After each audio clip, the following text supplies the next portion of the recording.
morning student, myself Nesar from Bethel Mission School गोटा। आज मैं एक हिंदी का बहुत ही मज़ेदार कहानी लेकर आया हूँ आप लोगों के लिए, और उस कहानी के बारे में मैं बताने जा रहा हूँ। और कहानी का नाम है नटखट बंदर। आप ये बुक को देख सकते हैं, नटखट बंदर। कहानी का क्या नाम है? नटखट बंदर। तो चलिए इस कहानी के बारे में हम लोग जानते हैं। एक बार कुछ बढ़ई तेज धूप में एक मंदिर बनाने में व्यस्त था। बढ़ई का मतलब होता है, बढ़ई का अर्थ होता है कि जो लकड़ी का काम करने वाले होते हैं, जो लकड़ी के सामान बनाते हैं, जैसे टेबल कुर्सी, तो ये सब जो बनाते हैं तो उसे क्या कहा जाता है? बढ़ई। उनमें से एक बढ़ई एक बड़े लकड़ी के टुकड़े को दो हिस्सों में काट रहा था। आपको मैं पिक्चर दिखा रहा हूँ। ये काम कर रहे हैं बढ़ई, और एक व्यक्ति जो है एक लकड़ी को दो हिस्से में काट रहे हैं। तेज धूप के कारण उन्होंने थोड़ी देर आराम करने का सोचा।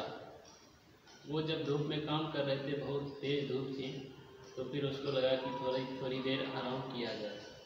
इसलिए उसने लकड़ी के आधे कटे हिस्से को रोकने के लिए बीच में एक बड़ी सी लोहे की कील लगा दी। जब वह आराम करने जा रहा था तो दो कटे भाग लकड़ी के जो थे उसके बीच में जो है लोहे की कील लगा दी। यहाँ आप फिगर में भी देख सकते हैं।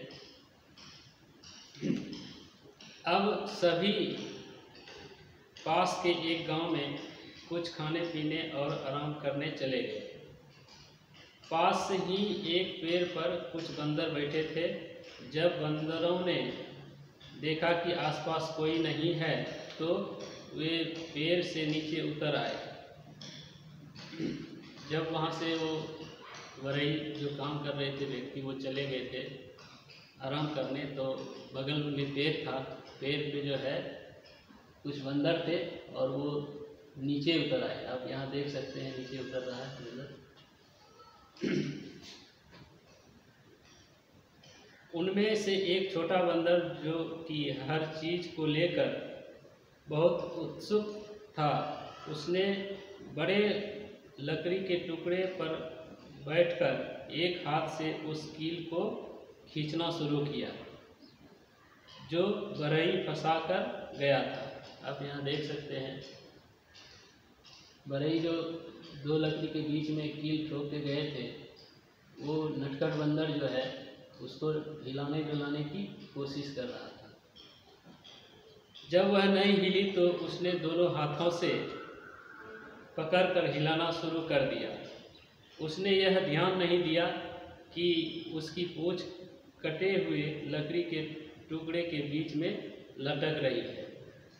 अचानक कील निकल गई। बड़े लकड़ी के टुकड़े में जोर से आवाज़ हुई और वह एक साथ बंद हो गया। आप यहाँ देख सकते हैं। हाँ,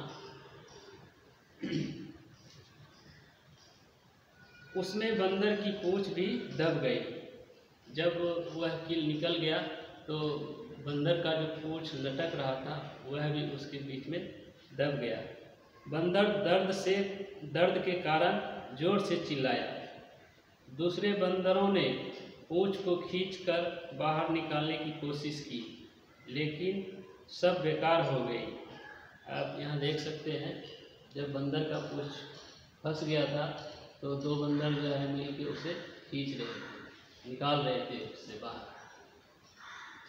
अंत में बहुत मुश्किलों के बाद वह बंदर आज़ाद तो हो गया, लेकिन उसकी पूंछ हमेशा के लिए कट गई। मतलब पूंछ तो बाहर निकला लेकिन कटा हुआ निकला, कट गया था। हाँ, आप यहाँ देख सकते हैं किस तरह से बंदर का पूंछ कट गया। तो इस कहानी से हम लोग को क्या शिक्षा मिलती है कि हमें इस कहानी से यही शिक्षा मिलती है बच्चों कि अत्यधिक उत्सुकता भी हमेशा अच्छी नहीं होती। कहने का मतलब यह है कि अत्यधिक भी खुश रहना ठीक बात नहीं है। थैंक यू बच्चों।